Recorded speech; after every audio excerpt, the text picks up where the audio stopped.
On today's show, in our program, one of the things we say, we break out, we ask them what side's the best side, and everybody says south side. It's just something that we used to do all the time, and it kind of got lost. And so we brought that back, just kind of as like a mantra. I'm starting to kind of build back that idea of mantras. Mantras are an easy way to pass down tradition.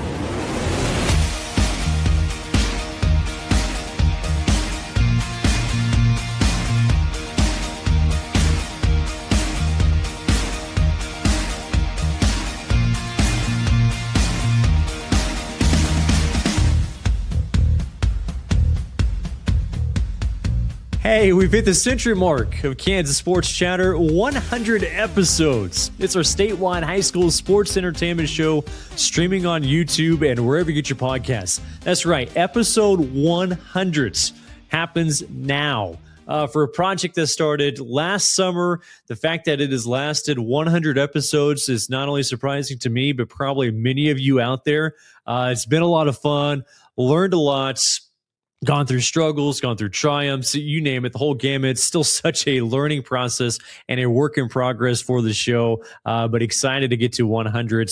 I say all that, and we were really, really close to lining up episode 100 and our actual one-year anniversary. We launched on August 19th of last year, 2025. So we were really close to getting those two lined up. So our one-year anniversary show won't happen until next week. So we'll have a little bit more fanfare, a little bit more excitement with the one-year anniversary show.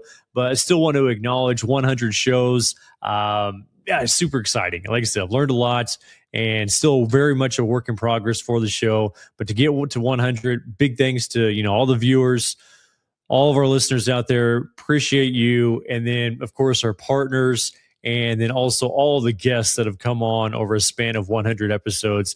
Extremely, extremely excited. But we will have more of our fanfare events next week as we celebrate the one-year anniversary of Kansas Sports Chatter. So now it's another episode, but it's number 100. That's pretty cool. Our guests today, Brooks Beyer of Spring Hill High School, part of the football team. He'll be on the show getting ready for his senior season. Reed Howard, he is the head coach at Olathe South, as he is back in the saddle at Olathe South, and he'll go back to where he used to play at Olathe South and how things have gone, and then also just what it means to be there as head coach for the South football team. Mitchell Frank out of Bishop Carroll Catholic High School, he'll be on the show, also getting ready for his senior season, another one of those top athletes in the entire state. And Jeff Bollig with Kansas Sports Hall of Fame, the chairman, getting ready for the third and final induction ceremony this weekend for the Kansas Hall of Fame. It's been an action-packed summer for the Kansas Hall of Fame, and it will finally kind of come to a conclusion, at least for the ceremonies this upcoming weekend, and just a star-studded lineup for all of those inductees. Big thanks to some of our sponsors, Wheatland Electric, serving 14 Kansas counties, delivering energy to more than 20,000 Kansas homes and businesses. SPX Video Wall Solutions, whether you're sharing a sermon, broadcasting a game, or hosting a school assembly, spice things up with SPX. And Barton Community College, always enrolling. Visit them at bartonccc.edu. We'll take a break. When we come back, Brooks Beyer with Spring Hill High School, an upcoming senior, joins the show next.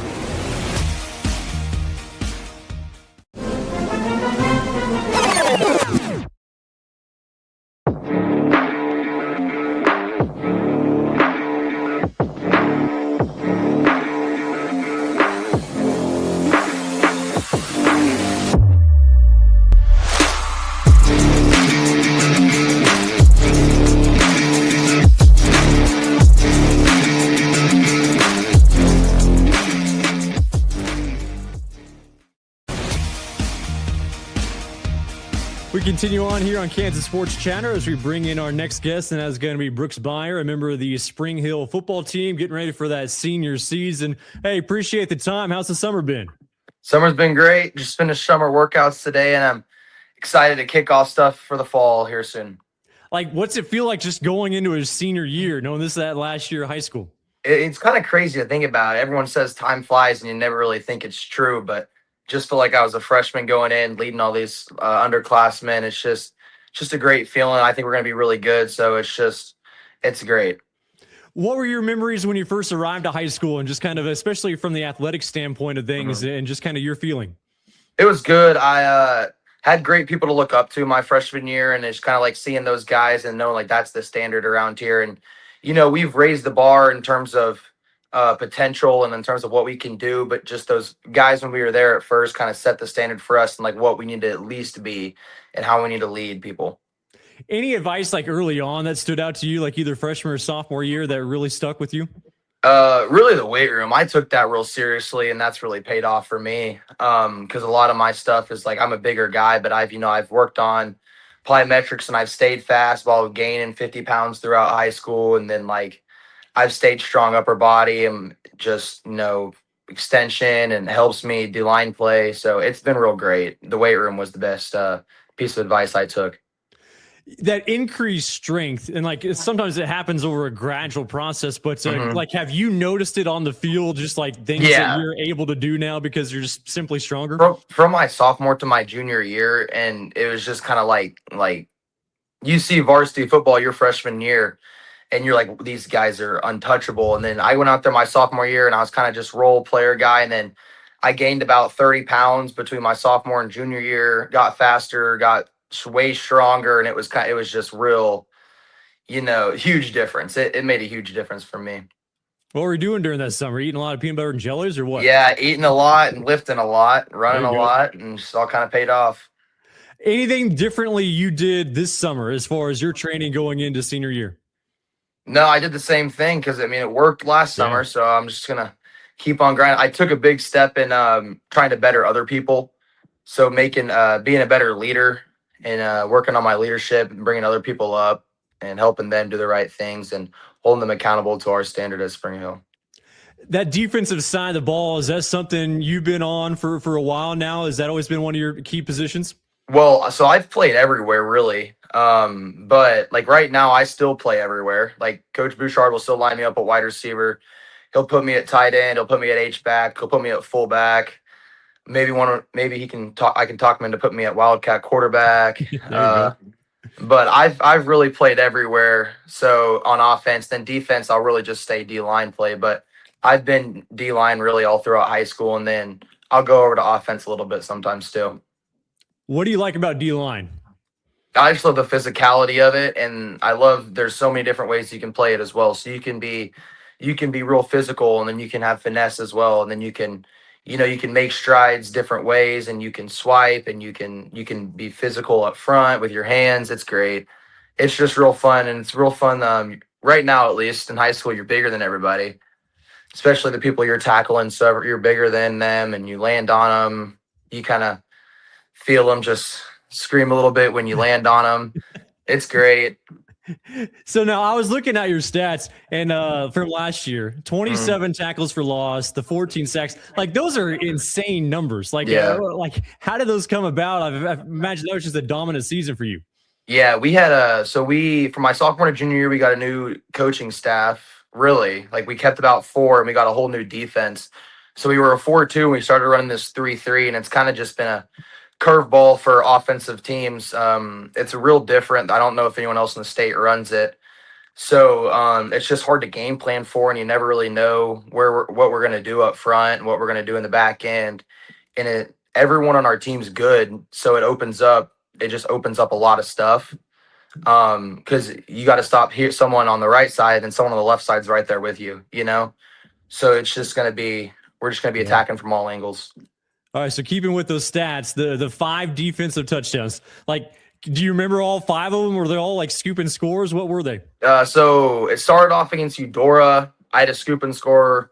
We had a linebacker last year. He killed the quarterback, and the ball was just down on the ground. No one knew it happened. I just picked it up. And then I had 2 against Piper, 2 pick sixes, and that was kind of game plan scout stuff. Like we know teams like to screen us a lot. So one of those was a screen, and then one of them was a pitch. And then the next 2 were we skipped a game at home. And then the next 2 were we had one, a scoop and score, then another scoop and score. And I never scored a touchdown at home this year. I had 5, and they were all on the road in our 4 road games. So wish I could have done it in front of the home crowd. That would have been more fun, but can't complain. got real fortunate. I've talked to a couple people, just about like, especially like a pick six, and it was especially when it's coming right at you and you're going to have a chance at that pick. And like the biggest thing they always say is like, the things going through their head is like, don't drop it. Like what was going through your head when you had those chances for those pick six? Yeah. Like it was like the first one, they're just so fast. So I was just coming off the edge and it was a screen. I just stuck my hand up and I ended up coming down with it. The pitch was there too. It's like, they go to pitch it and it's kind of delayed and they went and I was just there. Like I got back there. So it's just so fast and you really don't even realize it until you're just running into the end zone. Like, no way, I just did that again. That was like crazy. That's awesome. Brooks Byer joining us here with Spring Hill football. For you, saw the recent commitment to Pittsburgh State. Congratulations on that. And what went into your decision process in choosing Pitt State? I've always really liked Pitt State, and I've grown up around college sports and Division II college football, really, and they've kind of just been the standard always. And I went down there for a junior day, and it was great. I loved the coaching staff. It's only about an hour and a half from my house. I love the facilities are just amazing at Pitt State, and they win. And that you can't kind of beat around the bush there at all. And some schools like to do that. Just Google it. They win all the time. So that's just something I want to be a part of. And that's something, I've been a part of in high school and we've won a lot. And, I just really can't imagine like just constantly going out there week in and week out and losing all the time, and I didn't want that to be something like I had to go through in college because that's your whole life in college is college football. So if I'm going to go do this, I want to be on a team that's really good. So. There's so many things like you said, like ran through some of the things that decided that decision for you, but like playing time, and some people want to be a part of just like the program history and the tradition of it. So I feel like Pitt State, that's kind of a well-rounded spot. Yeah, I couldn't think of a con, like just going through it. Like I try to, during the recruiting cycle, I just kind of compare schools and see what my best fit is. And Pitt State seemed to be just number one in every category. Really, and it's just like, what is the con here? And there's none, and it's just all pros, and it's awesome. Like it'd just be one word for it. All right, give us your outlook for the upcoming season for Spring Hill. I think we're going to be really good. We returned 9 on defense, and we've had a huge summer slate of scrimmages. We've scrimmaged some of the best teams in Kansas and Missouri. So Coach Bouchard's really prepared us there, and we're coming into a new league, and that's going to be a new challenge for us. But I think we've seen really good teams this summer. We've seen St. Thomas Aquinas. We've seen Blue Valley North. We've seen Bishop Miege, and then we've seen about 4 or 5 6A 5A schools on the Missouri side.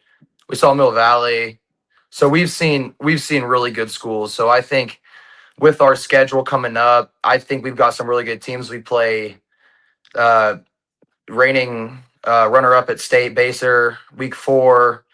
We play DeSoto, who's usually been good, and there's some Topeka schools up there that have been good.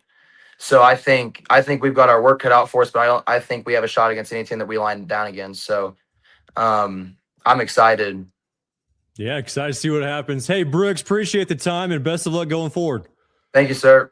That is Brooks Byer, a member of the Spring Hill football team. We'll have more of the show after this. Power outages don't wait for a few weeks. Hey, Coach, appreciate the time. How's the summer been for you? Thanks for having me on. It's been great. It's summer's always the time to kind of reset and see what you got. Our guys have been getting after it, since June 1, and it's been really great to see, just the hard work and the progress, and ready to get it going here in a couple weeks. Congratulations on getting announced as the head coach last winter. For you, like, what was the excitement like just being able to be named the head coach at Olathe South? It's surreal. I've been a part of this place for a little while. I went to school here, graduated from Olathe South. I've been teaching here for about 13, 14 years, coaching here for about 15 years, and just to get the opportunity to lead this program and just give back to our school, just make it an awesome part of our community has just been something that I've been dreaming about for a long time. And I got to work for some great people where I've learned from, and then just to get to take over and kind of share my vision with our guys and our team, and seeing it come to life has been really, really fun. All right, so they make the announcement that you're going to be head coach. Like, what was that immediate reaction for you as far as like what you wanted to get started? Like, what was the game plan from day one? Really just to help our guys understand the proud history that our school's had, especially as it relates to football. We've had some really, really good football teams over the last, couple decades. And I wanted our guys to understand that. I wanted our guys to be proud of, wearing that jersey, wearing the blue and gold, and understanding that there's an entire community of people that have been paying attention to Olathe South football for a really, really long time. And when our football program is winning football games and doing good things in the community, it just helps impact a lot of people in a positive way. So for me, that was my goal, was just to help them understand, as somebody that's been a part of this community for a long time, how much this program means to our school, to our community, to the alumni, to just people that have been paying attention to Olathe sports. So that was really the message early on with our guys, was just to say, hey, you're a part of something bigger than yourself. Understand that, get excited about that, and be excited about writing that next chapter in this school's history.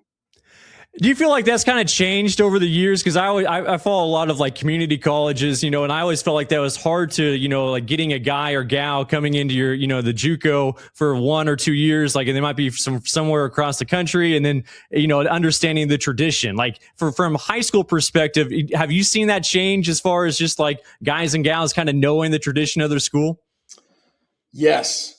It's so much siloed off now, especially like in Olathe where we have 5 high schools. Sometimes the old rivalries, sometimes the old traditions get lost because, our middle school kids, there's not a clean, like you go to this middle school, therefore you go to this high school. So, we have boundaries like anywhere else, but there's some choice as far as which high school you go to. And it's not terribly dissimilar from the landscape that you mentioned of college football, where you can go one place 1 year and then you can go somewhere the next year. And so for me, that was something that I really wanted to dive back into, is just kind of the establishing the pride of, the kids that are in our attendance area, kind of building a fence around our attendance area, and just making sure that this community is going to be this program is going to be a blessing to this community, and helping those guys understand that these games, especially against these other Olathe schools, really, really matter. We were able to kind of dive back into that a little bit last year in some of our in-city games. And it's just really cool to see kind of those members from the community that text you or that call you after these games, because it does still mean a lot to a lot of people, and trying to bring that back to the forefront for our kids is really important. With all the club sports that we've got going right now, especially in, and other things, football, not so much, but in baseball and basketball and soccer and things like that, all of our kids are way more interconnected across the city than they were when I was growing up.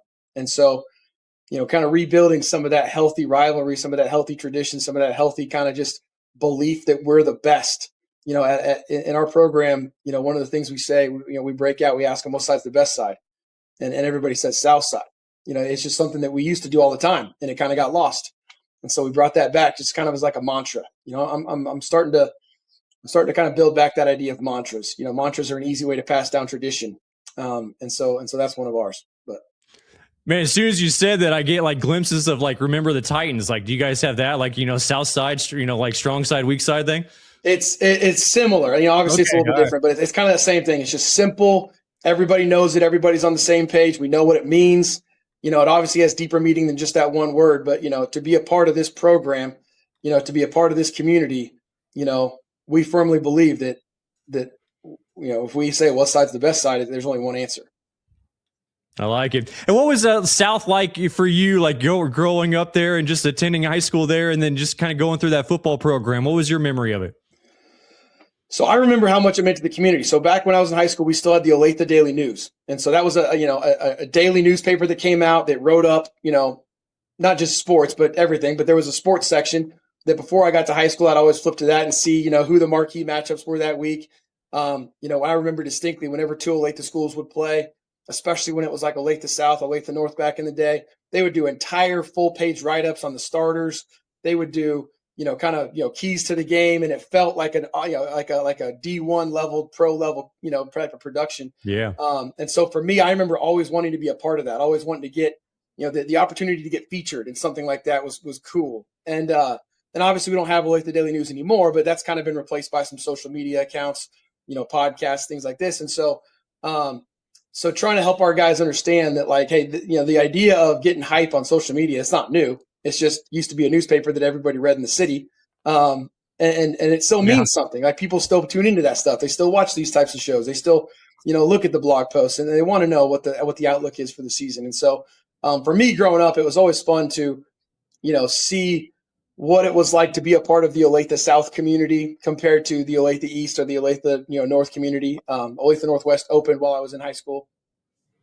And I still remember, like, I still walk the same halls. Like, I still, we still go to a lot of the same places that I was a part of. We'll take our guys to some of the same places on the field where I can remember cool things happening, whether it was, my senior year where we got to, win a sub-state championship and go to the state championship game. Like, I showed them on the field where that happened, where we were playing. The awesome. Locker room. I can remember, like, where I was at when these things got celebrated. And so to share those types of memories with our kids and to tell our guys, you're a part of a big story and you get to be the next piece of it, has been something that we consistently bring back to them. Did you always know that you wanted to get into coaching? Like, when did that hit for you? Yeah. So when I was in college, I went to Washington University. I was a biology major. And about halfway through, I realized that med school was not going to be what I wanted to do. And so as a biology major, you've got a couple of options, but one of them is to teach. And always been interested in sports. I played baseball at Washburn, got to work at a sports camp in college. And that was my first kind of foot in the water as far as coaching other kids. When I got done with that, I got to coach a couple different places in kind of like a volunteer role. Got my first job as a coach at Mission Trail Middle School, coaching out there with Adam Ulrich, who's the head basketball coach at Olathe North. He was my first head coach that I ever worked for, and just fell in love. And then from that point on, it was just cool opportunities that kept opening up. Helpful to be from Olathe, obviously. Having your name get put on the right people's desks got me going. And then just loving it and working hard and learning and making mistakes and figuring out what works and what doesn't work. Like I said, I worked for some really great guys over the years that have helped me learn a lot about, what it takes to lead a program, and serve. And so I would say I've always knew I wanted to coach. And then just over the years, learning like what my style is, what I'm passionate about, why I coach, things like that. You mentioned why that why for you, and just being like defensive coordinator last year and serving as an assistant in years past. Like, what did you take from those years of experience and now kind of maybe making that transition to a head coach maybe a little easier? I think the biggest thing is to trust your assistants. I think as a head coach, the thing that I've had to learn quickly, and that I'm obviously still learning, is hire great people and trust them to do their job. A lot of our guys that I've been working with here at South are still working with me. And there's some tremendous men, truly amazing men that are great football people. And so, trusting those guys to teach and to motivate and to help our guys get better. I would say that's one of the things that I am still learning, but I would say brought into this job as a head coach, just to say, these guys are good men. And my job is to kind of sit back and communicate and make sure that we're prepared, make sure that they have all the tools they need to be successful. And then, basically just ask them how I can help solve problems. That's been my goal this summer, is to basically just say, hey, what problems do we have? What are we running into? Where do we need help? And then just trying to be a part of that process to just get a little bit better as a coaching staff, and then by extension as a program. I think the other thing too is just understanding the value of that coaching community. One of the things that my wife was really excited about when they hired me was to establish kind of a wives, and kind of like in the NFL, they have the wives and girlfriends club or whatever. So it's kind of the same thing with us. Like, we've worked really hard to try to get a little bit more of a community with the wives and girlfriends.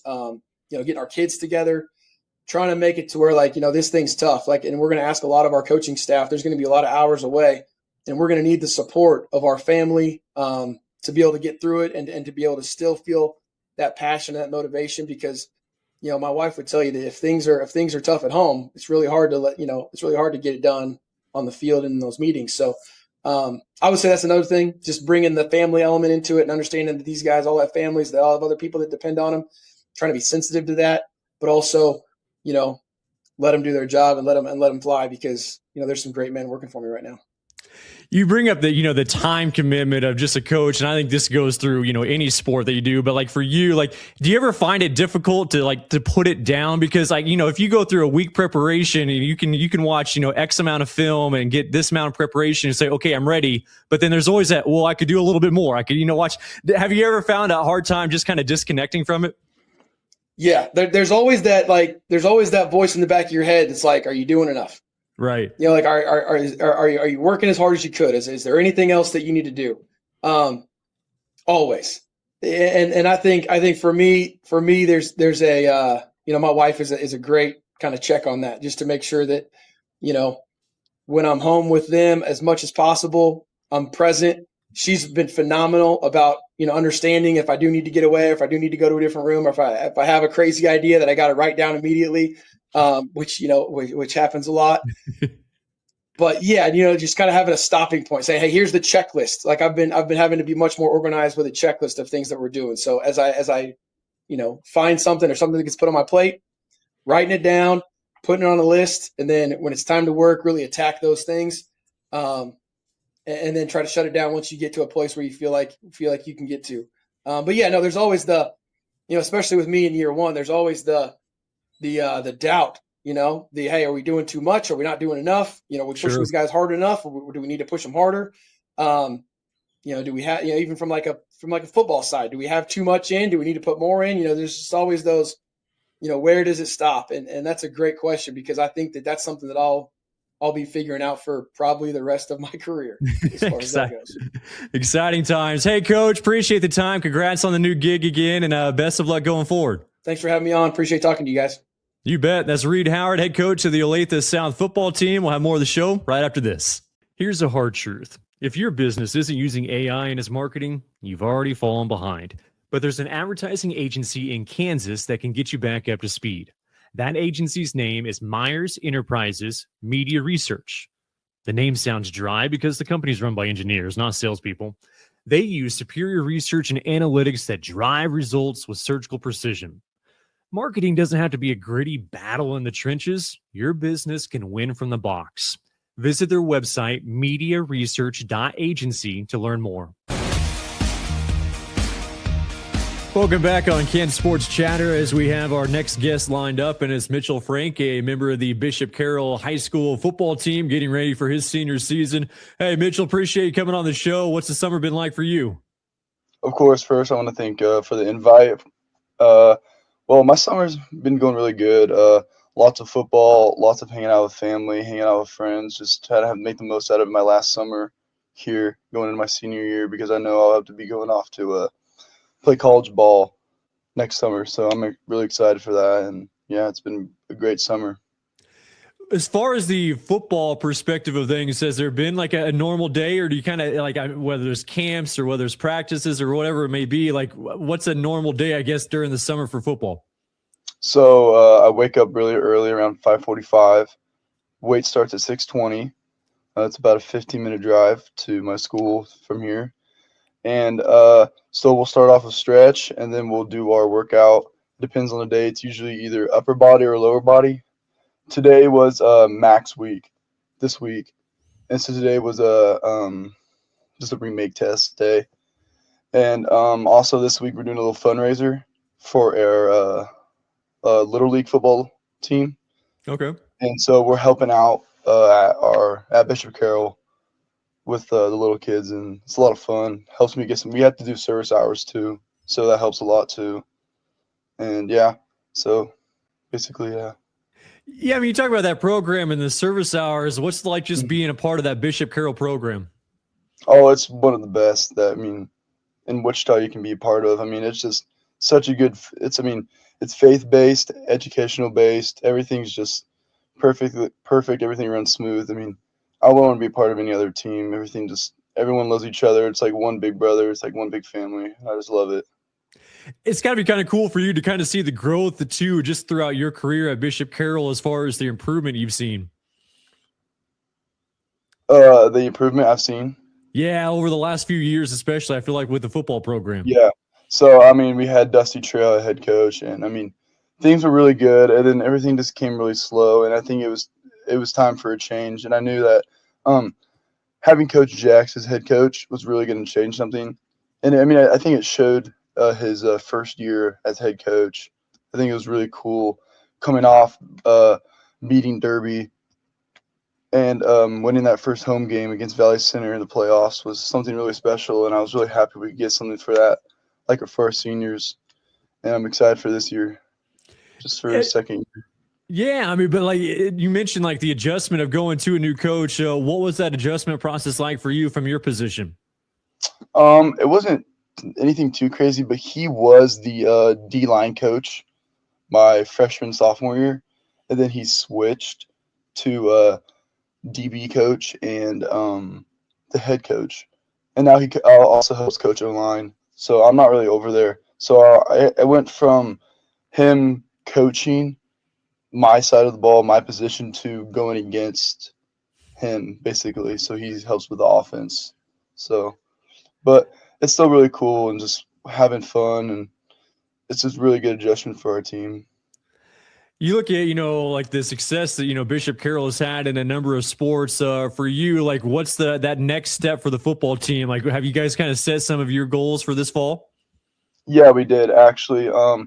We really, really want to help win our G-Wall League, and hopefully we can beat Capon this year. I know we've had some rough couple years, last 3-4 years, and I know that this is a really good we're gonna have a really good outstanding year if we just play as one team, and we're gonna stick up for each other, and we're gonna be there for each other, and we're gonna work our butts off for the rest of the summer, and we're just gonna show teams that we're ready and we're ready to play ball and win a state championship. Yeah, I like it. So, like for you, like have you always been on that defensive side of the ball, like a pass rusher, or like have you switched positions over your career?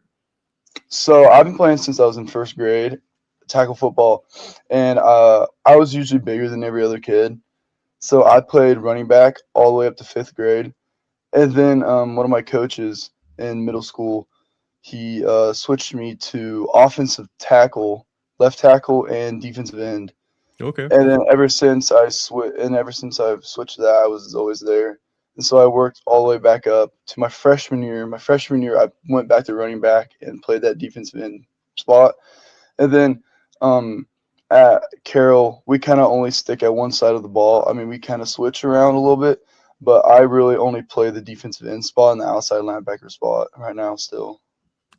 How much do you enjoy just being a pass rusher? How much joy do you get from that? Oh, I get so much joy. I mean, there's nothing better than seeing that quarterback just in the backfield, just wide open. You can just hit him as hard as you can. And also, not just hitting the quarterback, but also going against the offensive lineman. It's really, really fun going against a really good offensive lineman. So you just get reps after reps after reps after reps. And it doesn't make just you better, but also makes him better. And you have two decent athletes going against each other. So for you, like, what have you seen in your past as far as like the most challenging O lineman to go against and try to get around? Like bigger, stronger, quicker, or maybe the guys are a little bit lighter but maybe faster?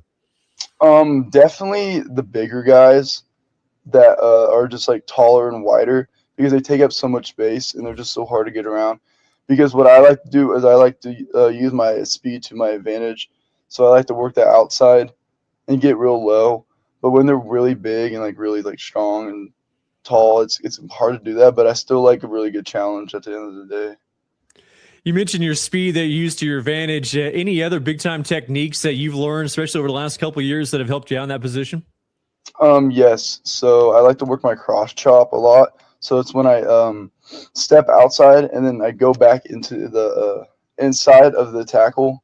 I really like working on the inside of the tackle and the guard, because you have to switch up at the defensive edge spot. You can't just work outside every single time. You also have to work an inside move, and you also have to learn how to work on the run stop. So squeezing down and pushing on the tackle's hips and reading the tackle's hips and feet of which way they go it really helps a lot. And also reading their hands, whichever way their hands go and how much weight they put on their hands can determine either it's going to be a pass or a run.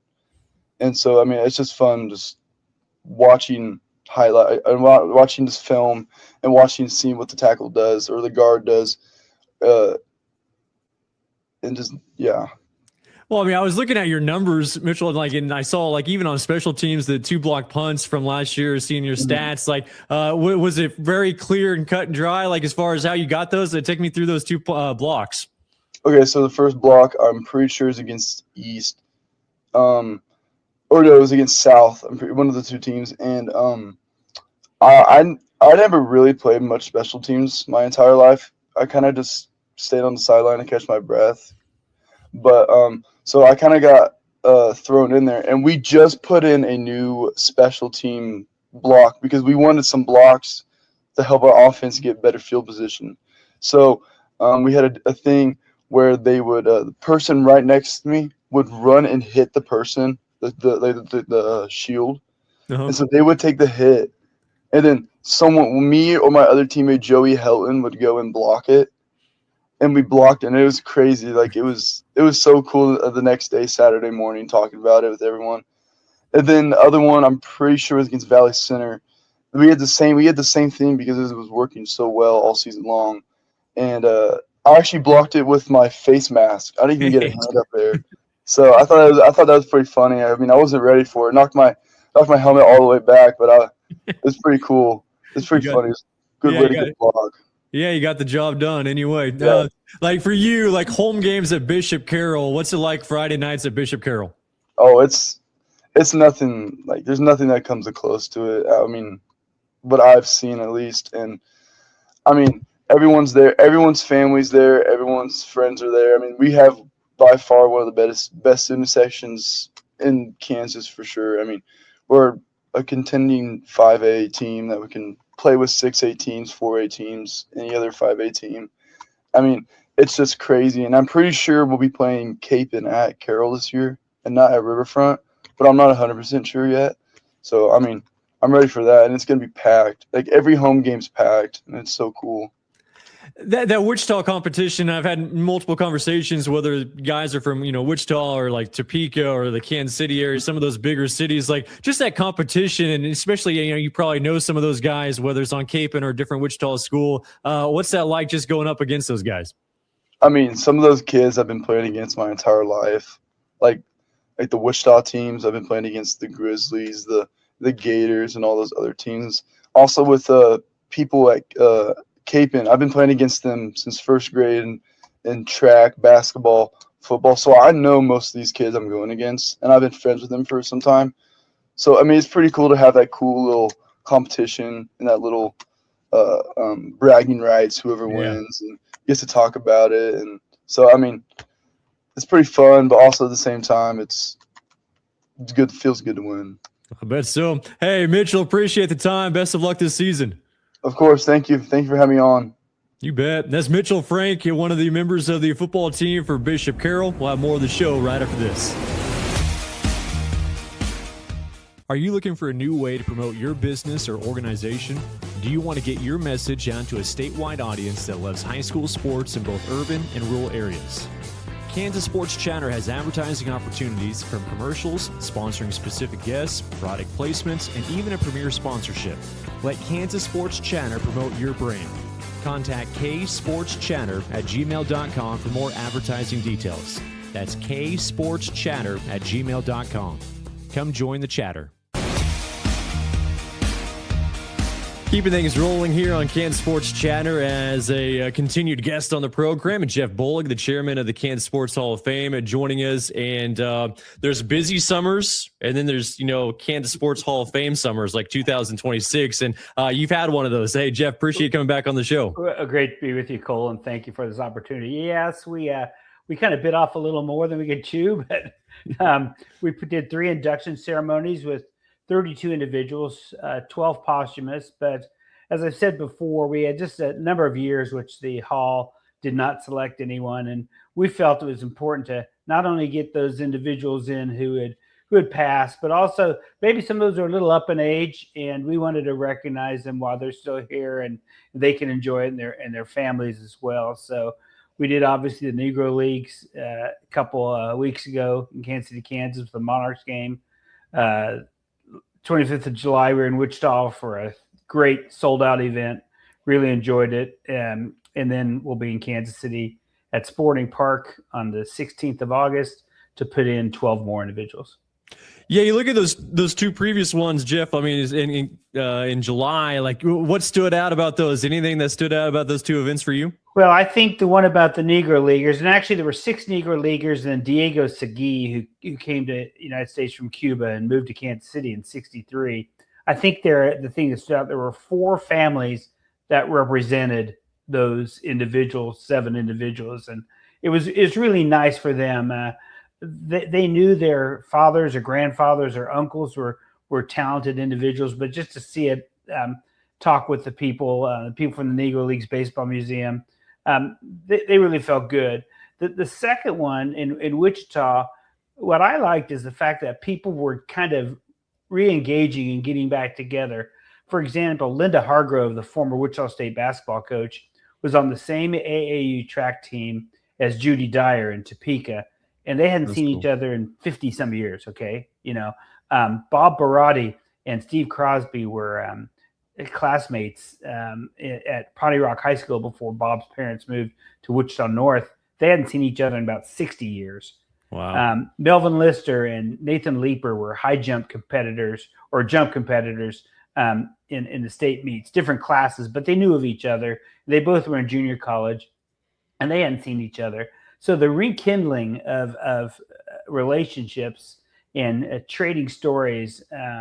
But in Wichita, I will say Ricky Ross stole the show. Ricky is a legend down there, and he had been out of the limelight, and this was a chance for people to see him again and to thank him for all he did and just to recognize his greatness. And he was awesome. He really had a great interview with Mike Kennedy. And so it's just those kind of rekindling of relationships and hearing from people we hadn't seen again. And you learn more of the story. I think we talked before that, Ricky scored 41 points in a game between the Illinois All-Stars, but all the interviews and talks were just immediately after. What did we learn 40, 50 years down the road? What were the interesting things about that? So, they were great. And that's what makes these Hall of Fame events so special. Well, you look at the one coming up, your last one for this summer on the 16th at Sporting Park. I mean, we'll get into some of the names, the worthy candidates that are going in. But, man, just a cool setup for you guys to close things out. Right. It is. And, we're getting towards the end of the summer, and people can't travel as much because school and jobs are starting up. And so it's great that we get everybody to go. For all the ones that are living, we had everybody show up, which is really amazing because schedules make it difficult. Sometimes people can't come, but we were lucky to have everybody show up. And this one's got a little more of a Northeast Kansas flavor to it. So in this area especially, a lot of excitement. All right, you look at some of those names, and you gave me like so much really good information, and I've read the bios and obviously the press releases that come out, but it's just some fun names there, and it should be a lot of fun. Yeah, the little interesting facts that are, I'd say in the trivia line, for example, Ray Bouchard and Tracy Ritzke, both inducted to the American Volleyball Coaches Association Hall of Fame last year. Ray from Grinnell, 250 people. Tracy from Kensington, 399. Ray was going to coach boys basketball at Lewis High School and reluctantly agrees to coach girls volleyball just because they need a coach. And wow, what a fortuitous decision it was for him, because he goes on, and coaches at Barton and then at KU. And so, the same thing with Tracy. He coaches some high schools around Saline area. Then he goes to coach at Wesleyan, and then he goes on to Rockhurst and coaches both basketball and volleyball. And of course, the interesting thing about Tracy, he's been in Sports Illustrated twice for the Faces in the Crowd section. One time he led the nation in shooting at field goal percentage at Wesleyan, and then for his record at Rockhurst. But that for people who used to get Sports Illustrated, the Faces in the Crowd section was awesome because it was people that you may have heard of, maybe your friends, but they're really the amateurs. And so a great story for them. Matt Beasler and Cliff Illig, only the second and third soccer related inductees. People may remember Kim Rentved from the Wichita Wings and the Kansas City Comets, Kansas City Attack. Earl Watson, this is interesting. He's the only UCLA basketball alumni to be a head coach in the NBA. There's been some other temporary coaches, fill-ins, but really surprising that Earl's the only one. And, John Boyd Martin, who's an artist and well-known, nationally world-acclaimed portrait artist, some of his most popular works are some of the logo work he's done. Yeah. So he did the original Wolf Pack for the Chiefs when they were getting started in Kansas City. And then he did all the Arrowhead logos and graphics when they opened up the stadium. And the famous Worlds of Fun balloon that you see on the water tower, that's John's work. And then the one thing that maybe has been most seen by anything is because of its length and the TV is the West Virginia logo. He created the West Virginia logo in 1980. His brother was the AD there. And so that still is played today. So, just all these interesting things. Larry Wilcox going in, the Benedictine coach, he was going to go to Benedictine to play football. His brothers had gone there. They dropped football. So he played rugby, and about halfway through, they brought football back. He became an assistant coach there. He became the head coach, and he's there forever. Cassie Wade, I marvel at her because Cassie is so good. She's a great volleyball player, Gatorade Player of the Year at Gardner, and then, of course, went on the KU and led them to a Final Four. Cassie graduated in 3 years and was in law school as a senior. So, wow, that's pretty impressive. Well, like you said, like that list goes on and on. Like the Osawatomie connection with Derek Jensen on there. That was cool to see him on there. Yeah, Derek, of course, and Len Dickey, of course, is Osawatomie, and Derek, tremendous player in high school, college. I understand he's a heck of a musician. I have to ask some people about that. Okay, but, the people at Seattle where he scouted mostly thought so much of him they named their draft room after him. That's and cool. When he was sick, suffering from ALS, they let him make the first pick of that last round that he did. So really neat. In talking with the Seahawks people, really, really thought a lot of Derek and really were so happy for him. So, yeah, we have one other posthumous going in, Terry English from Bishop Miege. And, of course, Terry's the winningest girls coach in terms of championships in the state of Kansas. So a good honor for his family. So for going forward, is this one sold out yet? There are some tickets remaining. Okay. There are a few, not a lot. We couldn't take a bus load, but there are some spaces left. You never know how these things will sell out, but when you have the Bouchard family, there's a lot there. Yeah. and they bought out a lot. But then also Dayton Moore, and I didn't mention Dayton. Everybody talks about Dayton and say, well, what's his connection to Kansas? Well, he was born in Wichita. Then he came back and spent a lot of his summers in Coldwater. And then he played baseball at Garden City. And when he moved back, to be the GM of the Royals, he made the right decision to live on the Kansas side. So, smart man. So yeah, it'll be great to have Dayton in as well. And so he has a lot of supporters. And there's just a lot of people who have interest and some very magnetic personalities. And sometimes these can take a little long. I don't really mind. I think you're hearing great stories. People come to hear them. You get a good meal. You have fellowship, and that's what it's all about. All right, Jeff, appreciate all the work and enjoy, rubbing elbows with some of those Hall of Famers, all right? It's great. Appreciate your time, and we look forward to August 16th. That is Jeff Bollig, the chairman of the Kansas Sports Hall of Fame. We'll have more of the show right after this. Are you a person that's always on the go? You can still easily keep up with Kansas Sports Chatter with the audio podcast. Hear each episode on Spotify, Apple, or wherever you listen to your podcasts. Make sure to follow the Kansas Sports Chatter podcast. Once again, a big shout out to you, listeners, viewers. Appreciate it. 100 episodes of Kansas Sports Chatter as we wrap up another one here, but a special one as we hit the triple digits of KSC, and hopefully we'll get to 100 more we'll keep our fingers crossed. Hey, appreciate it again. We'll be back at it on Thursday. Again, thanks to more of our sponsors, including Eastus Media, the voice of the Pratt High Greenbacks. Follow them on YouTube and Facebook. Stay connected to everything Pratt. And Meyers Enterprises. You can schedule a free consultation for all of your digital advertising needs. You're a business out there, you need Meyers Enterprises.